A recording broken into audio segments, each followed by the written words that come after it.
앞뒤 좌우 인사하겠습니다. 잘 오셨습니다. 연휴 기간이어서 출타하시는 분이 많다라고 생각했는데 그래도 또 출타하시는 분들 또 그곳에서 예배할 거라고 믿고요. 오늘 자리자리에 하나님의 은혜가 넘치기를 주의 이름으로 축복합니다. 마태복음은요, 끊임없는 예수 믿는 사람들에게 핍박이 있다라는 사실을 계속해서 이야기해 주는 서신이에요. 정말 끊임없이 악한 세력들의 도전을 받고 그 어려움 속에서도 신앙을 지키는 사람들의 모습을 우리에게 전해주는 말씀이 바로 마태복음입니다. 세례 요한이 그토록 하나님의 나라에 들어오라고, 천국이 가까웠다고 그렇게 초대하고 촛대했지만 그 수많은 사람들 그 소리에 아랑곳하지 않았습니다. 그 천국의 소리를 듣고 하나님의 나라에 오라고 초대에 응답한 사람들은요, 극히 일부분의 사람들 뿐이었어요. 그런데 세상은 그 일부의 사람들마저도 가만히 내버려 두지 않고 끊임없이 괴롭혔고 끊임없이 모함했습니다. 안타깝지만 그 핍박의 결과로 그들에게 천국으로 들어오라고, 하나님의 나라가 있다라고 간절히 부르짖었던 세례 요한도 결국에는 어이없이 죽임을 당하고 맙니다. 그렇게 마태복음 14장은 세례 요한의 죽음의 이야기로 시작됩니다.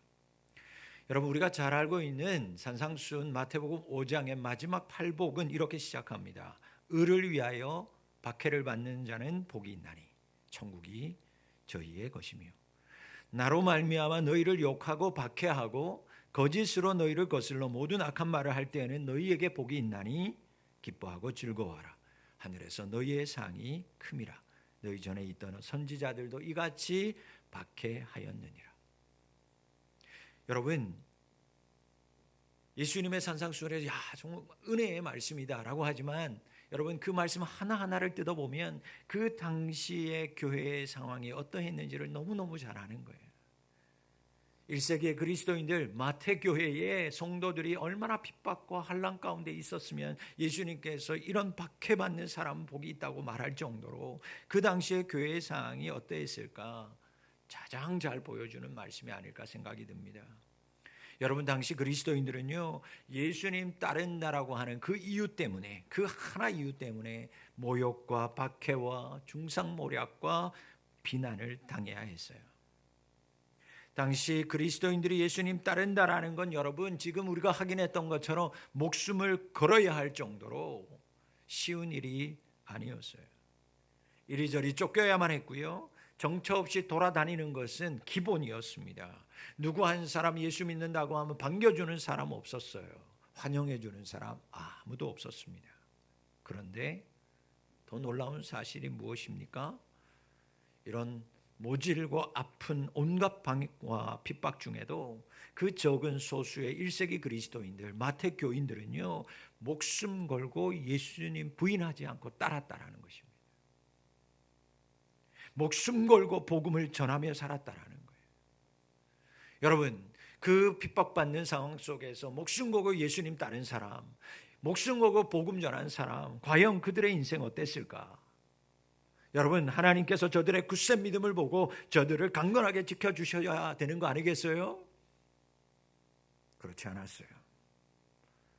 생명 걸고 예수님 복음 따르고 복음 전하고 예수님 따랐는데 그 복음 전하고 예수님 따른다는 이유로 그들은 법정에 끌려가서 채찍당해야만 했습니다. 예수 믿고 복음 전하는 이유 때문에 또다시 법정에 끌려가 채찍당하고 그 동네에 살 수 없으니까 다른 곳으로 도망하고 도망다니는 신세를 살아야 했어요. 예수 잘 믿는 이유 때문에, 복음 전한다는 이유 때문에. 당시에 그리스도인들 마치 이리 한가운데로 내몰린 한 마리 어린 양과 같은 인생을 살았어요. 여러분, 만약 여러분들이 이런 상황이라면 여러분들에게 무엇이 필요할까요? 여러분, 이 사람들에게 이런 상황 속에서 이 사람들이 진짜 간절히 원했던 게 과연 무엇이었을까? 이들에게 가장 필요했던 건 여러분 세상의 안락과 여러분 고통이 없는 인생이 아니었어요. 그들이 오직 바랬던 것은 이와 같은 인생 속에서도, 박해와 고난 속에서도 자신들을 붙들고 자신들의 버팀목이 되어주시는 분이 하나님의 아들 예수 그리스도 한 분이면 족하다라고 하는 믿음이 있었어요. 이 세상의 어떤 위로보다도 예수님이 우리를 지금 고난 가운데 예수님 따르는 나를 떠나지 않고 있다라는 그 사실 하나면 그들은 버티고 이기고 찬양하며 살 수 있었어요. 세례 요한의 죽음으로 시작된 요한복음 14장은 이제 이 극심한 고통과 박해 속에서도 이들을 위로하시고 이들을 떠나지 않고 버팀목이 되어주시는 예수님의 이야기로 이어지기 시작합니다. 두려움과 도망자로 살아야 할 바로 그때, 오늘 본문 말씀 바로 앞에는 우리가 너무나 잘 아는 사복음서에 다 기록되어 있는 기적, 오병이어의 기적 사건이 나타납니다. 세례 요한의 어처구니 없는 황망한 죽음의 기사, 그 황망 앞에 놓여 있는 이스라엘 백성들, 그리스도인들 위기 앞에 그 기사 바로 뒤에 이어지는 기사는 바로 예수님이 먹이시고 그들을 배불리 먹이시는 오병이어의 기사가 이어진다라는 거예요. 과연 마태는 무엇을 말하고 싶었던 걸까? 과연 하나님은 이들에게 무엇을 증거하려고 했는 것일까? 고난과 박해 속에서도 하늘의 위로가 있다라는 것을 마태는 증거하고 싶었던 거였어요. 예수님을 따른다고 굶주리고 예수님 따른다고 핍박받고 지쳐있는 사람들, 그러나 예수님이 친히 오병이어의 기적을 통해서 배불리 먹여주시는 그 장면을 통해 마태는 단순히 지쳐있는 무리들을 먹이시는 기적을 말하려고 하는 게 아니라 나 오늘 이렇게 예수님 따라다녔다가 이렇게 배불리 먹었다, 그걸 얘기하려고 하는 게 아니라 예수님 뒤를 따르다가 고난받고 지쳐 쓰러져 있을 때 그때에도 끝까지 나를 붙들고 지켜주시는 분, 바로 그분이 있다, 바로 그분이 바로 예수 그리스도다, 그걸 말해주고 있는 거예요. 오병이어의 기적은 고난과 핍박 속에서도 끝까지 예수님을 부인하지 않고 따르는 사람이 나중에 하늘나라에 가서 주님과 함께 상 앞에서 먹을 잔치상을 미리 이 땅에서 보여주신 상징적인 사건이었습니다.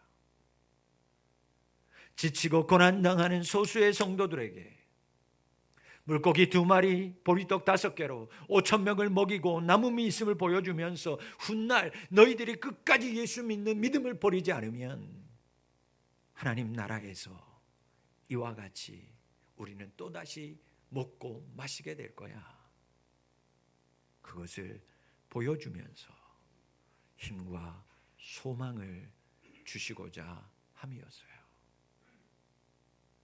여러분, 악한 세력에게 하늘나라는 끊임없는 도전을 받습니다. 의인의 길을 걸어가는 사람들에게 악인들의 도전은 끊임없이 계속됩니다. 그럴수록 어떤 고난과 아픔 속에서도 여러분 끝까지 예수님 부인하지 않고 예수님 끝까지 붙드는 자 되실 수 있기를 주의 이름으로 축복합니다. 많은 사람들이 넓은 길로 갑니다. 편한 길을 걸어갑니다. 그리고 그 넓은 길, 편한 길을 가면서 지금 이 의인의 길을, 이 좁은 길, 십자가의 길, 예수님 부인하지 않고 어떤 연약함과 고난 속에서도 예수님 따르겠노라고 이 길을 지금 걸어가고 있는 여러분들을 향해 손가락질합니다. 아픔도 줍니다. 그러나 여러분, 그때도 예수님께서 친히 돌보시고 나를 먹이심을 믿고 예수님 그 손 놓지 말고 끝까지 예수님 따라가는 우리 믿음의 성도님들이 되실 수 있기를 다시 한번 예수의 이름으로 축원합니다. 이제 이 오병이어의 놀라운 사건 뒤에 이어지는 오늘 우리가 함께 살피고 있는 본문의 말씀, 예수님이 물 위를 걷는 기적의 이야기가 나타나는 거죠. 여러분, 이 사건을 통해 예수님은 고난과 박해 속에서도 예수님을 끝까지 붙드는 제자들에게 자신이, 즉 예수님이 어떤 분인지를 알려주시기 시작해요. 여러분, 예수님 물리를 걸었다 와 이게 아니라 오병이어의 기적을 통해서 나는 너희들을 먹이고 입히는 예수님이야, 너희들 외면하지 않는 예수님이야 라는 걸 보여주신 예수님께서 이 기적, 이 무리를 걷는 기적을 통해서 그 예수님이 우리를 먹이시고 입히시는 예수님이 과연 어떤 분인가, 그것을 오늘 우리에게 말씀하고 있는 거예요. 과연 우리가 믿는 예수님 어떤 존재이실까? 나를 먹이시고 입히시고 끝까지 나를 붙들어 주시는 그 예수님 과연 어떤 분이실까? 여러분, 오늘 말씀을 통해서 고난 중에도 먹이고 입히시는 예수님이 나에게 과연 어떤 분인지 깨닫는 은혜가 임할 수 있기를 바랍니다. 예수님이요, 제자들을 먼저 바다 건너편으로 보내십니다. 그리고 홀로 남아서 산에서 기도하고 있었어요. 배를 타고 떠나간 제자들, 얼마 지나지 않아 풍랑을 만납니다. 어부들 출신이었기에 생사의 가름 앞에 온 힘을 다해서 사투를 벌였습니다. 처음에 떠난 시간은 해지기 전이었는데 이미 오늘 말씀해 보니까 그 시간이 우리의 지금 현재 시간으로 새벽 3시에서 6시경이라고 말씀하고 있는 거예요. 그러니 제자들이 예수님 없이 보낸 시간이 결코 짧은 시간이 아니었다라는 것입니다. 제자들이 긴 시간 거친 풍랑에 맞서서 사투를 벌이는 이 모습, 마치 환난과 핍박 중에도 믿음을 지키고자 분투하고 있는 당시 1세기 교인들의 처지와 다를 바가 없었어요. 아마도 그 당시의 교인들은 이 거친 풍랑에서 사투를 벌이는 제자들의 모습, 이 이야기를 들으면서 자신의 모습, 상황이 떠올랐을 거예요. 나와 같구나, 내 인생 같구나.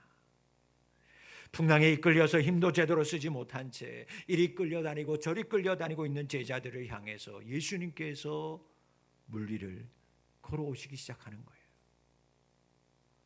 예수님이 풍랑 한가운데서 고생하고 있는 제자들을 친히 찾아 나선 것입니다. 중요한 건 뭐냐? 중요한 건 뭐냐? 예수님이 그 풍랑 위에 서서 걸으셨다라는 것입니다. 그래서 기적이라고 얘기하는 거예요. 지금 예수님이 그 물리를 밟고 걸어 오시는 거예요. 여러분, 예수님의 이 모습이 얼마나 기이하고 놀라웠으면 제자들이 풍랑을 만나서 자신들의 모습이 왔다 갔다 하는 것도 잠시 있을 정도로 심한 공포에 질리는 거예요. 그래서 제자 중에 너무 놀라서 먼저 소리를 지릅니다. 유령이야, 그 귀신이야. 여러분, 잔잔한 바다가 아니었어요. 아니, 잔잔한 바다이어도 있을 수가 없는 일이었어요. 거친 풍랑이 치는 물 위에 예수님께서 아무렇지도 않게 서 계시는 모습 그 자체 제자들에게는 큰 충격이었습니다.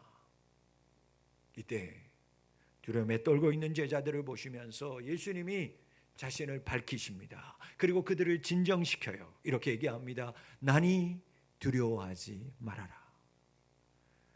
나다, 유령이 아니야. 나는 너희들을 먹이고 지키고 입히는 예수다. 그러니 두려워하지 말아라.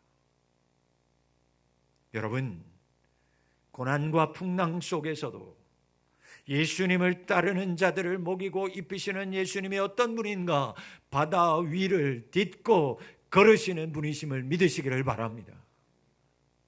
여러분, 오늘 본문, 짧은 이 본문을 보십시오. 바다 위를 걸으셨다, 물 위를 걸었다 표현이 25절, 26절, 28절, 29절 4번이나 반복해서 나와요. 왜 예수님께서 바다 위를 걸으시는 이것을 계속해서 반복해서 마태는 기록했을까? 이 기적을 왜 제자들에게 하나님께서, 예수님께서 친히 보여주셨을까?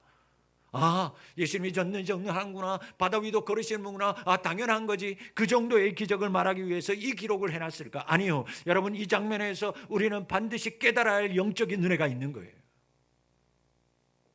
바다가 무엇일까? 여러분, 바다는 성경에 보면 구약에서부터 쭉 이야기하는, 여러분 창세기부터 계속해서 나오는 이야기는 바다는 악을 상징합니다. 하박국 선지자가 하나님께 기도를 드려요. 그런데 이런 구절이 나옵니다. 하박국 3장 15절에 주께서 말을 타시고 바다 곧 파도를 밟으셨나이다. 다윗이 시편 65편 7편 말씀에는 이렇게 얘기합니다. 바다의 설렘과 물결의 흔들림과 만민의 소요까지 진정하시나이다. 89편 9절 말씀에도 주께서 바다의 파도를 다스리시며 그 파도가 일어날 때 잔잔하게 하시나이다. 여러분, 창세기의 천지창조의 말씀을 봐도 창조 이야기 속에 하나님이 이상하게 바다의 경계를 정합니다. 넘어오지 못하게 만드셨어요. 요한계시록 여러분 마지막으로 가보면 새하늘과 새 땅의 이야기가 나올 때 놀라운 이야기가 나옵니다. 새하늘과 새 땅에 가보면 그때의 말씀 속에 바다는 다시 있지 아니할 거야, 그렇게 말씀하고 있어요. 어쩌면 여러분, 우리가 가는 하늘나라에는 바다는 없을 수 있어요. 그러니 바다 좋아하시는 분 이 땅에서 마음껏 누리셔야 돼요. 왜 이렇게 하셨을까? 성경은 땅을 삼키고 혼돈으로 몰아가는 세력을 바다라고 상징했어요. 그래서 유대인들은 옛날부터 바다에는 사단이 산다라고 믿었습니다. 그런데 지금 예수님이 어떻게 하고 있어요? 그 바다를 두 발로 밟고 서 계시는 거예요. 여러분, 바다 위를 걸으시는 예수님의 기적은 단순한 물리적인 기적 사건을 넘어서 악의 세력, 사단의 세력을 짓밟고 승리하시는 분이 내가 믿는 예수 그리스도임을 말씀하는 겁니다. 기적을 베풀어서 오병이어로 예수님을 끝까지 부인하지 않고 어떤 억압과 고난 속에서도 예수님을 따르는 사람 먹이고 입히시는 그 예수님이 그 모든 악의 세력을 딛고 짓밟고 그 괴물을 이기고 승리하는 예수님이라는 것을 우리에게 말씀하고 있는 겁니다. 다 함께 이사야 43장 16절 말씀을 같이 합독합니다. 나 여호와가 이같이 말하노라. 바다 괴물을 짓밟고 바다 가운데 길을, 큰 물 가운데 지름길을 내셨다. 여러분, 이 말이 무슨 말씀이에요? 홍해의 사건 얘기하는 거예요. 그 홍해의 거친 바다를 잠잠하게 하고 가르신 분 하나님이시다. 그 가운데서 하나님께서 하나님의 백성, 고통받고 억압당하던 애굽의 백성들 앞에서 짓밟혔던 그 이스라엘 백성 유대인들을 고통 속에서 건지셨다. 그분이 하나님인 것을 홍해 사건을 통해서 보여주시는 거였어요. 시편 77편 16절 말씀에 이렇게 말씀합니다. 하나님이여, 물들이 주를 보았나이다. 물들이 주를 보고 두려워하며 기품도 진동하였습니다. 여러분, 믿으세요. 물들은, 바다는, 여러분들을 괴롭히는 눈물나게 하는 모든 악의 세력은 하나님 보면 두려워 떱니다. 여러분들을 괴롭히고 여러분들의 믿음을 빼앗아가려고 하는 그 모든 악의 세력은 예수님 보면 한 길로 왔다가 일곱 길로 떠나는 줄 믿습니다. 우리가 믿는 예수님, 악의 세력을 누르고 승리하신 분이에요.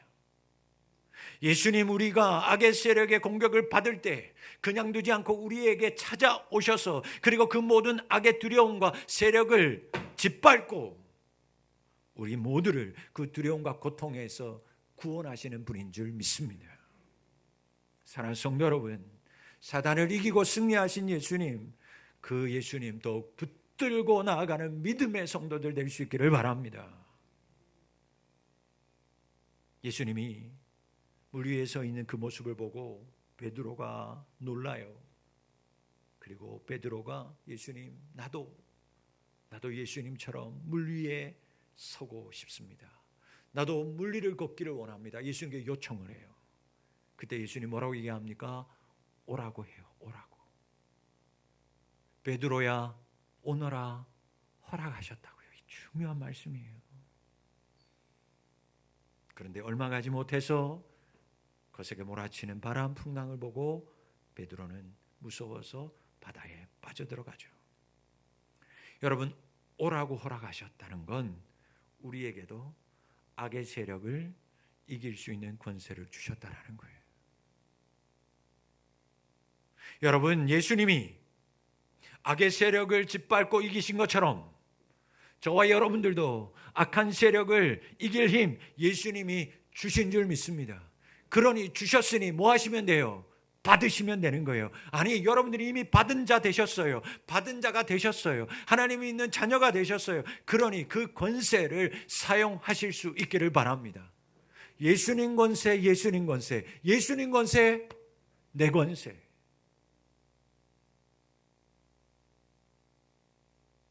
사랑하는 성도 여러분, 안타깝지만 베드로가 물에 빠져들어가요. 왜 빠져들어갑니까? 왜 빠져들어갔어요? 바람 보고 풍랑을 보니까 무서워서 빠져들어갔어요. 여러분은 아무리 여러분의 하나님의 자녀가 권세가 있다고 해도, 여러분들이 신앙생활을 10년, 20년, 30년, 40년, 50년 아니 그 이상을 한다고 해도, 그래서 악의 권세를 하나님께로부터 부여받아도, 그래서 그 권세가 나게 있어도, 만약 지금 여러분들에게 주어진 주변 상황의 마음을 빼앗기고 그 상황 가운데 압도당하기 시작하면 넘어지는 것입니다. 빠져 들어가는 거예요. 내 믿음이 있노라고 하지만, 예수의 권세가 있다고 하지만, 예수의 이름으로 내가 살고 있다고 하지만, 여러분들의 자녀들이든 직장이든 여러분들에게 주어진 환경을 바라보면서 그 상황에 압도당하기 시작하면 여러분들이 있는 믿음과 권세는 사라지고 그 무서움 속에 빠져 들어가서 벗어나지 못하는 인생을 살아가는 겁니다. 처음에는 바다 위를 담대하게 걸었지만 거센 풍랑을 보자 무서움에 사로잡혀서 물에 빠지고만 베드로. 여러분은 어떻습니까? 처음에는 예수님만 바라보다가, 그런데 세상의 것들에, 주변의 것에 일어나는 상황에 지금 마음을 빼앗기고 허우적거리며 빠져나오지 못한 채 살려달라고 소리 아우성치고 있지는 않습니까?